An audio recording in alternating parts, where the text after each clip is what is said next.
પિતા અને પુત્ર અને પવિત્ર આત્માને નામે આમેન. આજે 23મી માર્ચ તપ ઋતુનો ત્રીજો રવિવાર છે. આજનું પ્રથમ વાંચન મહાપ્રસ્થાનના ગ્રંથમાંથી લેવામાં આવેલ છે. 3જો અધ્યાય કલમ 1 થી 8 અને 13 થી 15 સુધી.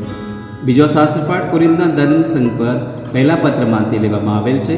10મો અધ્યાય કલમ 1 થી 6 અને 10 થી 12 સુધી. શુભ સંદેશ લુકના ગ્રંથમાંથી 13મો અધ્યાય કલમ 1 થી 9 સુધી. પ્રભુના વચન છે, હું છું એ મને મોકલ્યો છે.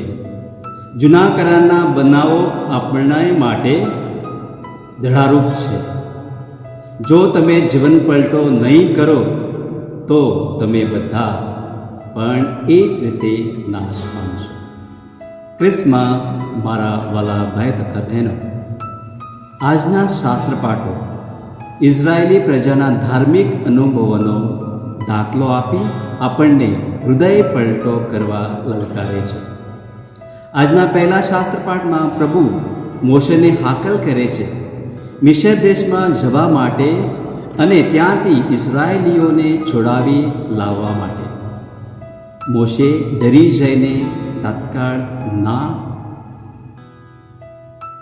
હા પાડતા નથી, પણ પ્રભુ જ્યારે મોશેને દર્શન આપે છે ત્યારે નિડરતાથી રાજા મહારાજાઓ સામે ટક્કર ઝીલી ઈશ્વરની પ્રજાની મુક્તિ માટે ઈશ્વરનું સાધન બની રહે છે. પ્રભુ તેમને માટે ધીરજ રાખે છે. મારા જીવનમાં કઈ બાબતો મને બીકને લીધે સીધે રાસ્તા જતાં રોકે છે, એ ડર દૂર કરવા દૈવી અનુભવની કૃપા આજે માંગી લઈએ. આજના બીજા શાસ્ત્રપાઠમાં સંત પાઉલ જણાવે છે કે રાતા સમુદ્રમાં થઈને કોરે પગે પસાર થયેલા અને ઈશ્વરની હાજરી દર્શાવતા વાદળ નીચે વસેલા ઇઝરાયેલીઓમાં કેટલાક એવા હતા જેમાંથી પ્રભુ ખુશ નહોતા. પ્રભુના સાનિધ્યમાં વસતા હોવા છતાં તેઓએ પ્રભુ વિરુદ્ધ બડબડાટ કર્યો હતો.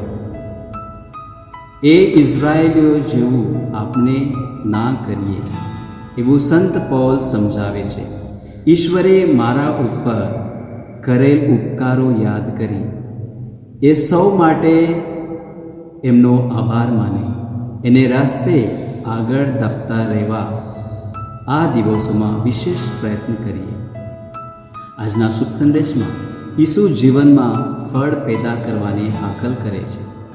ઈસુ જીવનમાં આવી પડતી હાડમારીને માનવે કરેલા પાપો સાથે જોડતા નથી.